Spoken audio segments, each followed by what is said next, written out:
So, hello and welcome to Mindful Trinity. I am your host Vaishnavi Charan, and our special guest for today is a private practicing dietitian. She has 1 year rural experience, which I actually found was very, very interesting, where she dealt with a lot of chronic diseases of, basically of lifestyle in adults and children. In that 1 year, where she actually worked at various hospitals, she discovered how much or more prevalent obesity is from as early as 3 months. Um, so currently, she deals with majority chronic diseases. Um, well, chronic cases, obesity. A main goal is bridging the gap, knowledge of knowledge in terms of nutrition and lifestyle, more than advocating diet. I'm sure all of us actually don't like diet, so she's going to be telling us more about that today, because there's so much misinformation or of the information that's actually readily available. So yes, welcome and good evening. It's actually evening here in South Africa, so good evening and welcome, Radha Joshi from Durban, South Africa. Thank you so much, Vaishnavi. It's a pleasure to be here. I'm so grateful that you actually accepted our invite. I know it was a challenge for us, but I'm just grateful that you are right here now. Yeah, I think it's worth it at the end of it all, hey? Exactly, exactly. And to our viewers, welcome. I'm so grateful that you also taking the time out of your busy schedule to listen to us, or you're going to also be watching us on YouTube. So if you are watching us on YouTube, please give us a subscribe, like our video, and also share it across your platforms. It's always nice to educate. Mindful Trinity is all about education, and that is what we are trying to do today. So before we start, I want to mention a disclaimer on behalf of Mindful Trinity.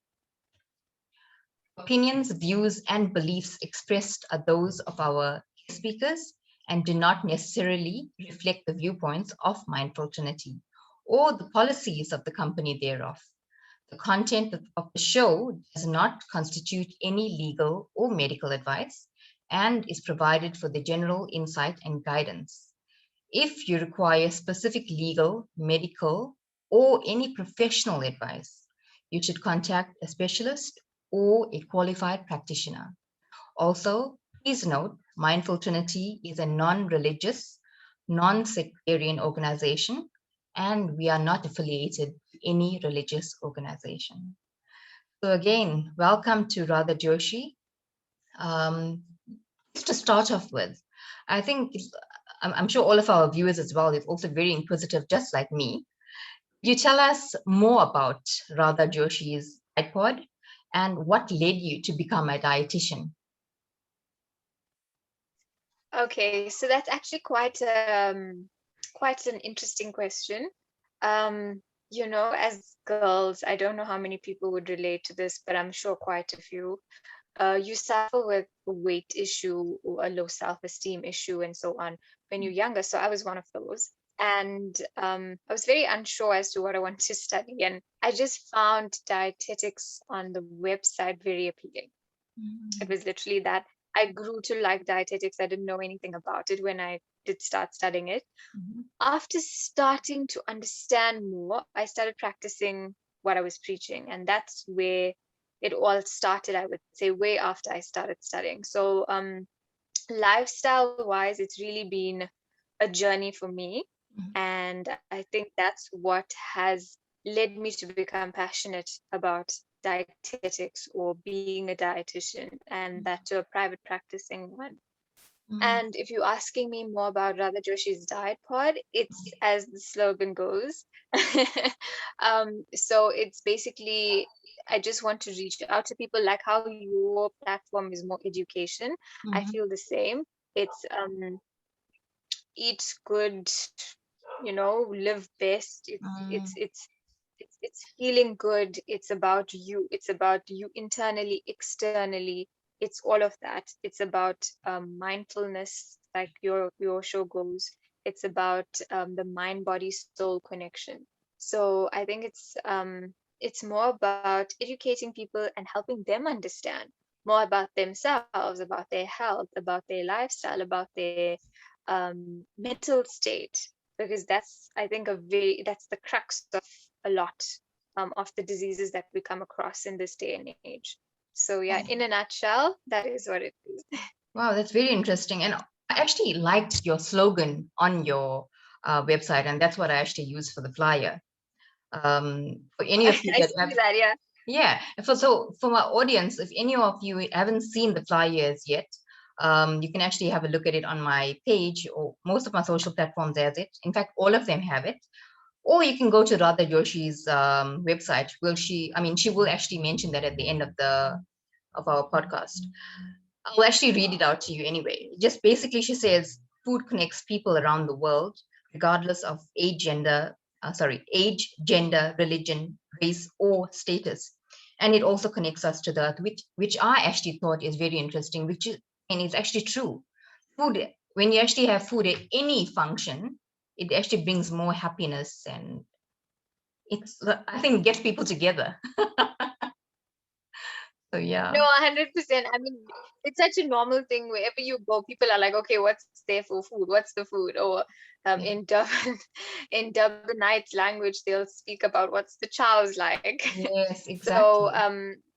I, anywhere you go, it's not only our country, it's any culture, I would say. That's what Mm, connects people in the different cuisines. That's, mm. I mean, everybody worries about it. It's important. You get different people who eat to live, then you get the other people who live to eat. Yeah. I don't think there's anything wrong with either. It's Mm. just how you abuse it, I would say. Yeah, exactly. It's actually correct. So, what is mindful eating? I know a lot of people are actually using the word mindfulness or mindful. I know I actually use it a lot in my yoga practices, and even when I'm talking to my friends or even anyone for that matter. So, what would you say? What Sure. is mindful eating? Okay, so I like the fact that your entire thing is about mindfulness because you go as mindful Trinity. Mm. So I would say even before getting to the mindful eating part of it, just being mindful is your starting point. Yeah. Because what is mindfulness? Mindfulness is being in the moment, being present in the moment, and you know you're not distracted. So basically, you are living you in the present in the simplest form. It's basically being in the present. So when it comes to eating, you are in the present. You are not in a rush. You are not thinking about what's going to happen. You're not thinking about what's happened. You Mm, are worried about what's happening. So mm, that is very important when it comes to eating, because remember something like being distracted. The power of distraction is such that it actually affects your mood, it affects your meal choices, it affects your portions, mm. it affects your timing, it affects everything. Yeah. And people don't realize it, but that is such it is such an integral part of a journey, be it for weight loss, be it for diabetes, be it for any chronic condition or any lifestyle condition that you can talk about. Even something like stress can come from mindless eating. Yes. So the mindfulness is very important because mindful eating has so many benefits. For Mhm. okay, besides the fact that you're in the moment, you are going to get your portion control, but it helps, it aids in digestion, it Mm, reduces stress, it reduces anxiety. You're chewing your food while you're tasting it, mm, you savoring each bite, and it's mhm. it's an experience basically. If Yeah. you don't have that, it doesn't make any sense. You're just eating and you not enjoying it, and it's affecting you, and that's where issues do start. That's where gut issues also start, I would Yeah. say. So, So yeah, yeah. mindful eating is actually the starting point. Sorry, Vaishnavi, you were Okay. saying. So, from what I'm actually taking from this, it's more about appreciating what you're actually eating. Am I right in saying that? Correct. And appreciating that moment. So Mm, usually people say, but I don't have time. I don't have time to eat. And I mm, usually say you don't have 10 minutes out of your 24 hours. 10 mm. minutes just to give yourself time to eat that meal. Then what's the point? You're not even investing in your health. True. Investing in your health is not buying yourself branded clothing or Mhm. branded sports or gym wear. It's about, really looking after yourself. Like I said, mind, body, soul. So Yeah, that's where yeah, it starts. absolutely. So, what advice would you give our audience? How does one practice mindful eating for those of them that actually haven't practiced something like this before? It's actually new to them. Before it's actually new to them. That's actually a very interesting question because people don't really understand what it's all about. So, like I said, when it comes to mindful eating, firstly, you need to find a designated area to eat. That's the starting point, I would say. Usually, you get people that don't have a designated spot. They can sit in their bedroom, they can sit on the couch, they can sit anywhere and eat. So, and also, especially, I find now people working with office jobs, they don't have any designation. They'll eat at their laptop desk, or they'll eat while they're working, while they're doing admin. People that are working from home actually just sit at that spot and eat. So that is actually quite toxic. So I would say that find an area which is just conducive to food. It could be a dining room table, it could be a kitchen, it could be even on the floor. I would say that's one of the best ways to eat, sitting on the floor and eating. So designated area to eat, number one. Number two, I would say try and minimize any form of distraction. Anything can be a distraction. A distraction can come from an electronic device, be it a TV, a laptop, a cell phone, a conversation, a book, a newspaper, your thoughts, your state of mind. That can be a distraction. So minimizing distraction is very important. So I'm not saying don't talk to the person you're sitting with. I would say keep it minimal because it's very important to focus on what you're eating. Like I said, it's an experience. So the distraction level must be reduced. Taking your time. Very important to take your time and eat. So chewing your food well, even if it means leaving your cutlery aside while you're chewing, to allow yourself to absorb the nutrients, to chew that, digest whatever you've put into your mouth, because anything you put into your mouth is a communication signal sent to your brain. But if done incorrectly, then it just becomes the total opposite. So it's important to be present in that moment. So I would say core focus would be being present, being in that moment, and just focusing on your meal. I know a lot of people tell me, like, when it comes to work and so on, it's not so practical to have that much of time to sit and eat. So I usually just say, even if the best way to practice something like mindful eating, you have a busy day, a busy job, a busy life, is to just find a designated area and just take that time out to just eat. Leave your phone aside. I think the phone can be the biggest problem. Leave your work for 10 minutes and just eat. And that would make a world of difference. Yeah, it's actually very impersonal to always be on your phone anyway, which I'm also trying to implement into my lifestyle because I'm also working all the time.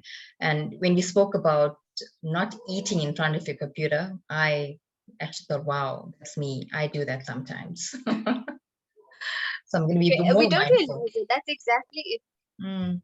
Yeah. That's exactly it. You do it so subconsciously that you think it's okay and it becomes normal. That's the scary part. Yeah. Because anything you do can become a habit. Your habits can be good and bad. You Yes. don't realize it, but because it feels normal, you think it's okay. Like, my body is fine. I don't need this change. I'm okay with how I am. That's where the scary part comes in. That's why people don't know much about it, because they don't know the power of what it can do or how it can affect you.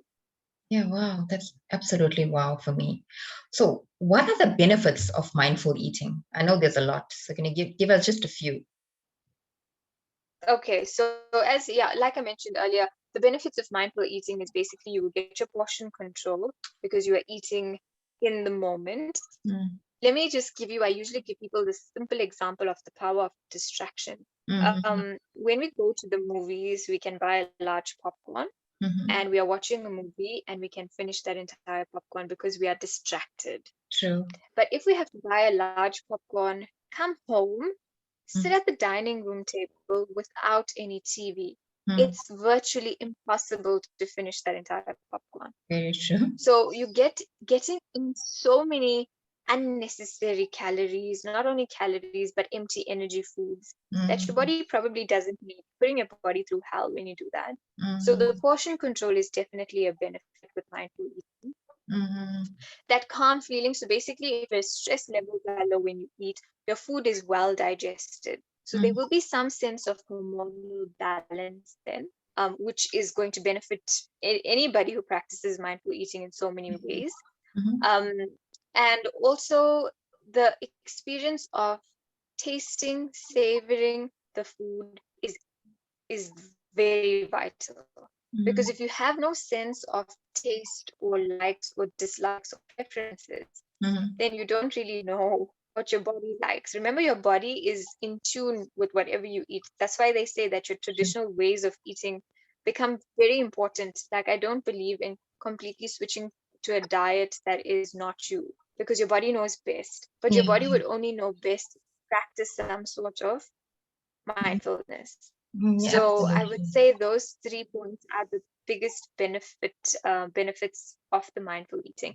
And it goes beyond that, I would say. Like, if you can get that, you can get structure. With mindful eating, you definitely get structure, because if you have portion control, you have structure.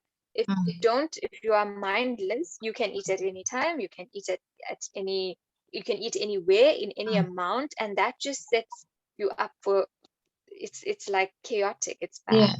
So basically Yeah, just programming your mind in order to program the body. correct, exactly, perfect, Okay. that's exactly it. Is there a difference between mindful eating and intuitive eating? A lot of the times these terms are used interchangeably. For me personally, I feel there's a lot of overlap between mindful and intuitive eating. So Okay. mindful eating is more about being present and so on. Intuitive eating, it just stretches a little broader than that. It does encompass mindful eating, but it's more about your attitude or your relationship with food, your attitude towards food, the people you eat with, the things you eat, the things you're exposed to, your environment eating in, your personal relationship with food. So whether you have a toxic relationship with food, which many people have, it is something that people don't realize, but they have a toxic relationship with food. Um, so I would say that the mindfulness is definitely a part of the intuitive eating, and both go hand in hand, definitely. Oh, wow. Okay. So are genetics important in factoring weight or diet goals? I know it's something, I think it'll be a little bit different from all mindfulness, but a lot of us, when we're actually trying to lose weight, we're trying to be mindful as well as the fact, you know what, I do True. have a lot of weight to lose, but how do I do it? So does genetics play a very big role in that for us to lose or whatever? So that is such a nice question, honestly speaking, because what I usually find is people like to blame. Human nature, we are creatures of blame. We want to blame, we don't want to take the onus for our own actions. So I would say that genetics do play a role. I would say it does have a small role to play, but it is not a majority part of your lifestyle or your conditions and so on, because the genetics can be changed. So say for example, your DNA is passed from offspring to offspring, but that can be changed based on what you do. So, for example, if both your parents, or there's a history of obesity in your family or history of diabetes in your family, it's not cut in stone that you are definitely, should definitely be like that. Although a lot of people use it as the main factor, because they get so used to being a certain way, it becomes normal. Like, you get families that where everybody in that family is either overweight or obese, and it's a pretty normal thing. So even if the kid didn't start off being obese, that kid would end up being obese because of that culture that carries on in that family, or what that kid is exposed to. So that can be very easily changed if you start early and you're consistent. So basically, if you make the effort to make your lifestyle better, it can never go wrong. It can only go right. It can never take you backward. It only progress you. But usually, you know what people look for? They look for quick fixes. So they think that, okay, I'm going to do this for a week or a day. And if it doesn't work, then they're like, okay, blame the genes. Oh, it's my genetics. I can't lose weight. Or I'm just going to be diabetic for the rest of my life, and so on. So again, it boils down to mindset. It boils down to your outlook. And if you cannot overcome that, you will never ever get to a goal that you want to be. Okay, that's absolutely powerful. Um, can diabetes be reversed? I would say in a lot of situations, I'm very careful to use the word reversed, Okay. because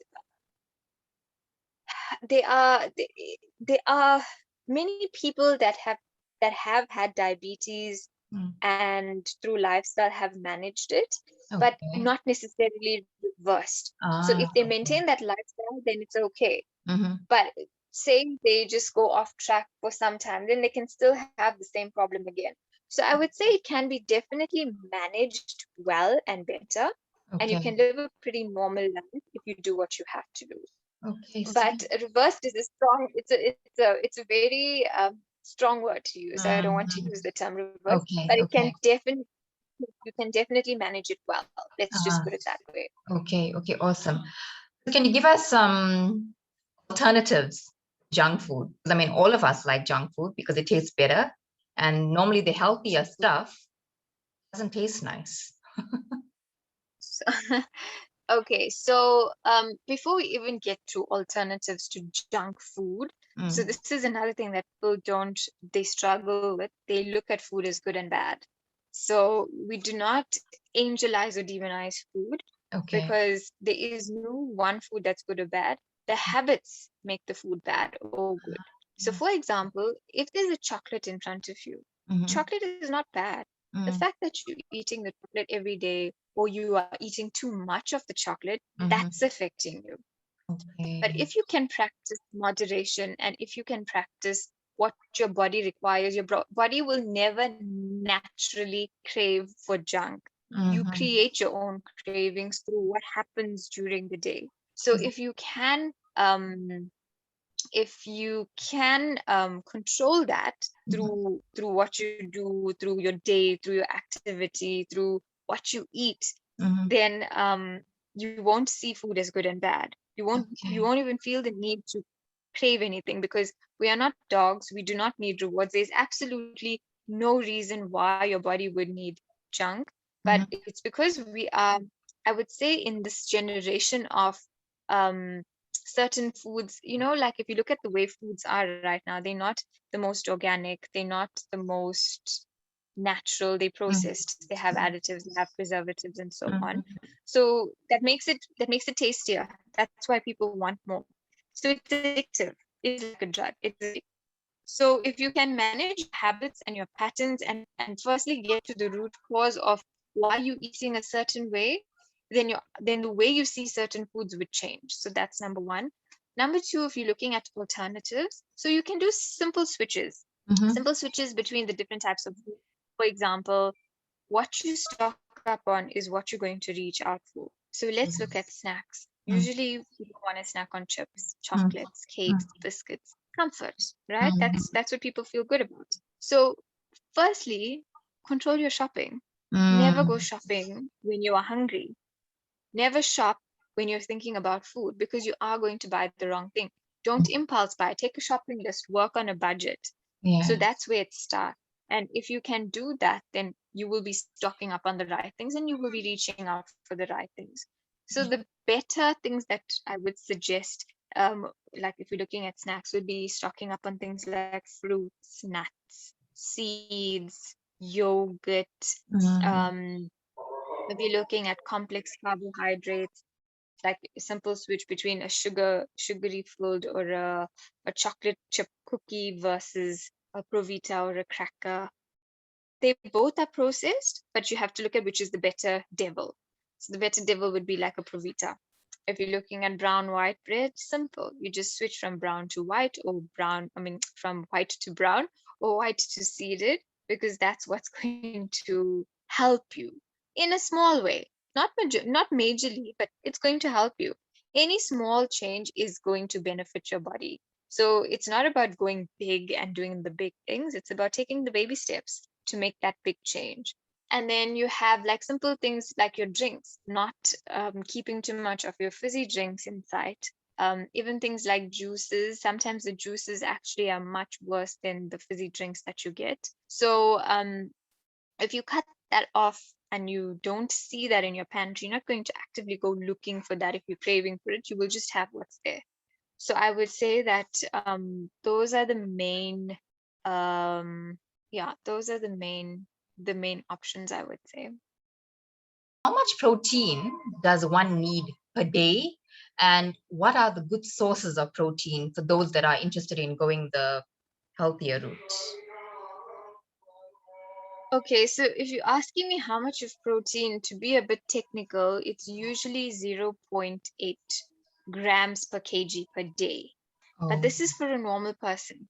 yeah. So this is not for people that are training, Mm, because remember, the protein, energy, fat requirements differ from person to person depending on their goals, depending on the disease condition, and so on. So what I'm saying is just a general recommendation. Okay. okay, okay. So 0.8 grams per kg per day. And if you're looking at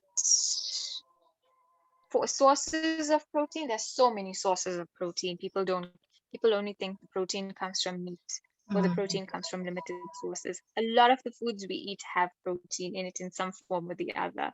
okay. Whether you're looking at dairy, so the milk has some protein, the yogurt has protein, the whiter cheeses have protein. Mm, If you're looking at nuts and seeds, they have your essential fatty acids and mm, they have protein in some form.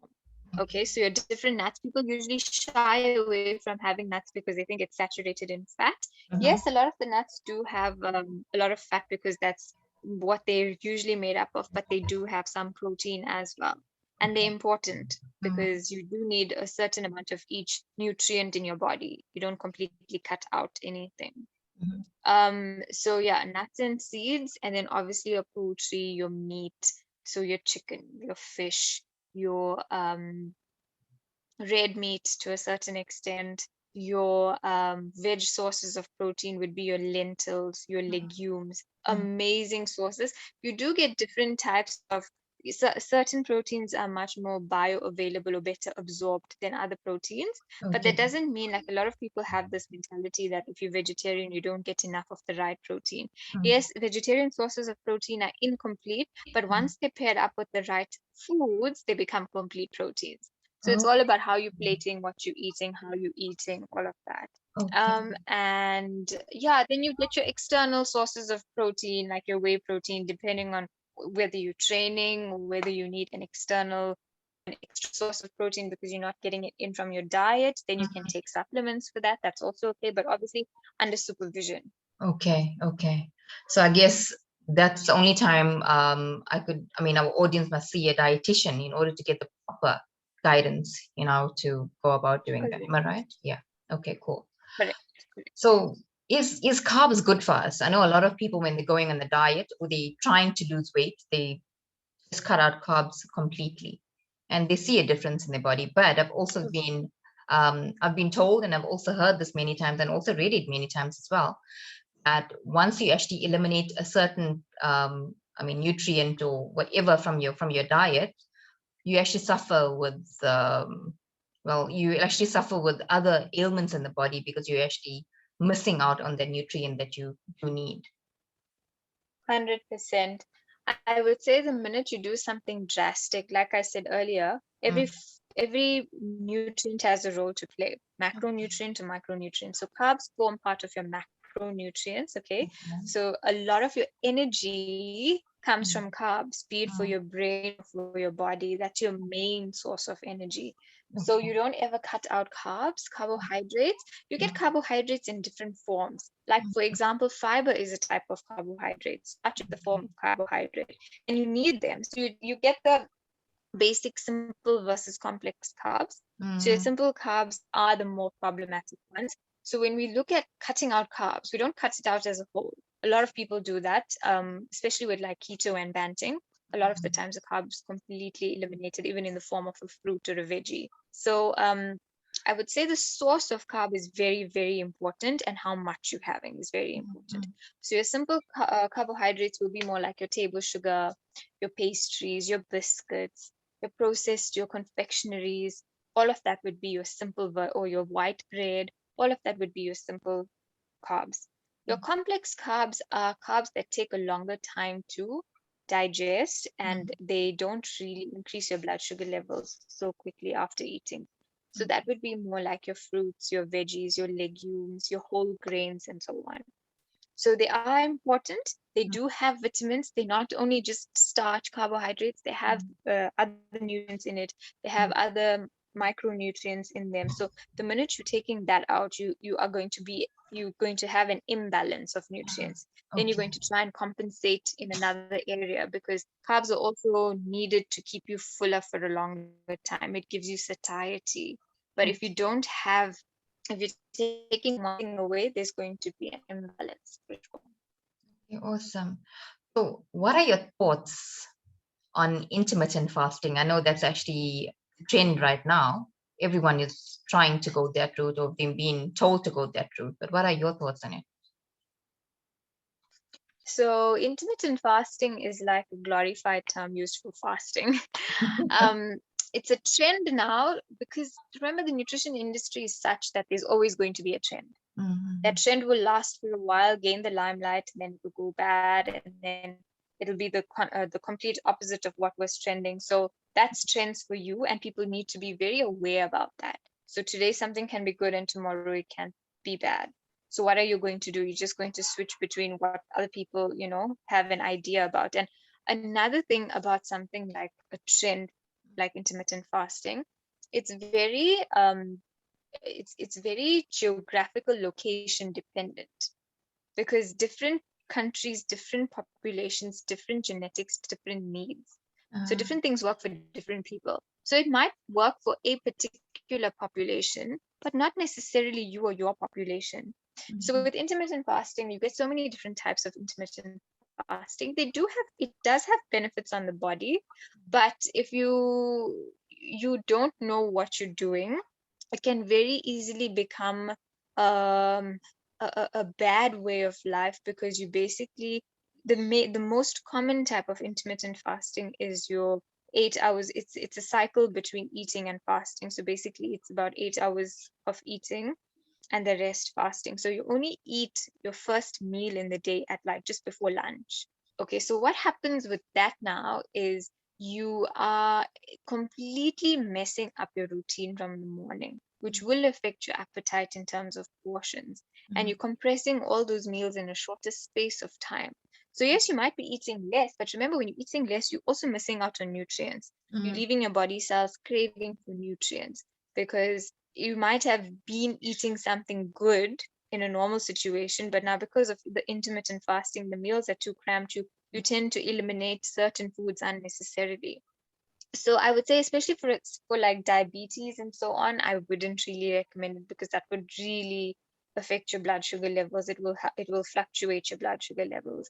When it comes to weight loss, I would say that it depends though, because a lot of people think intermittent fasting is great. So in the first maybe month or few weeks, they lose a lot of weight, obviously because you're starving. You're not losing much fat, you're probably losing much of the other parts of your weight, like muscle mass, water mass, all of the good parts of your weight. So you feel like it's a good thing. I'm losing weight. I'm doing well, so I should continue intermittent fasting. And then they start plateauing. So then you stop losing weight completely. So you just need to see. Obviously need to consult a medical professional. In terms of diet wise, I would definitely suggest a dietitian, and look at you as you individually and holistically. So Okay. I don't really encourage intermittent fasting in a hurry, to be honest. Okay. I know you spoke about portions in terms of the proper meal portions that we're going to be having. Does it actually vary from person to person, or is there a general amount that each person should be having? Okay, so there are general guidelines to Mm, guide people as to how much you should be eating. But I feel it differs from person to person, because everybody's, like I said, genes are different, your lifestyle is different, your stresses are different, your physical activity levels are different. So obviously your needs will differ. Your needs are based on how active you are, or how stressed you are, or okay. what situation you're in. So I would say it's dependent on the person, and that's why the mindfulness is so important, because that's how you will understand your body's cues, your body's needs, because your body can communicate that with you. But most of the time, we tend to ignore those cues. So that's where the problem comes in. Okay. Yeah. I always tell my students as well. they need to listen to their bodies. If the bodies tell them something, I mean, the bodies does talk to us. And if we only align our mind with our body, then we'll know this is actually not good for us and all of that. So what is the one best piece? Yeah. So what is the one best piece of nutritional advice you can give for audience? I think the most important advice that I can give people in this day and age is eat real food.